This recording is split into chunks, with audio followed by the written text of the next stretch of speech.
அவர் அப்படி தாங்க சொல்ல முடியும், வேறு எப்படி சொல்ல முடியும்? ஆர்எஸ்எஸ் ஆர்கனைசேஷன் என்ன நினைக்குது, நீங்கள் 3 தடவை குஜராத் சிஎம்மாக இருந்துட்டீங்க, 3 தடவை இந்தியாவுக்கே சிஎம்மாக இருந்துட்டீங்க, நீங்கள் எத்தனை தடவை நீங்கள் 4வது தடவையும் சிஎம்மாக இருந்தீங்கன்னா ஃபெமிலியாரிட்டி பிரீட்ஸ் கண்டெம்ப்ட்னு ஒரு பழமொழி.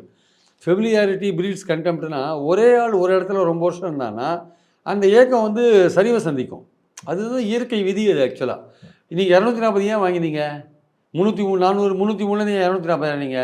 நீங்கள் 2வதுலேருந்து 3வது தேர்தலில் சந்திக்கும் போது நீங்கள் 240 இறங்கிட்டீங்கன்னா 4வது தேர்தல் சந்திக்கும் போது நீங்கள் இன்னும் இறங்குவீங்க கீழே. அது இயற்கையான ஒரு விஷயம். ரொம்ப வருஷம் ஒருத்தன் ஒரே இடத்துல இருந்தான்னா அவனுக்கான எதிர்ப்புகள் அதிகமாகிட்டே இருக்கும். அந்த எதிர்ப்பை மீறது ரொம்ப கஷ்டம். அது இயற்கையோட விதியாக கூட வச்சுக்கலாம் அதை நீங்கள் ஆக்சுவலாக. ஆனால் இந்தியா கூட்டணி ஸ்ட்ராங்காக இல்லாததுனால நீங்கள் வந்து 3வது தப்பி தவறி வந்துட்டீங்க.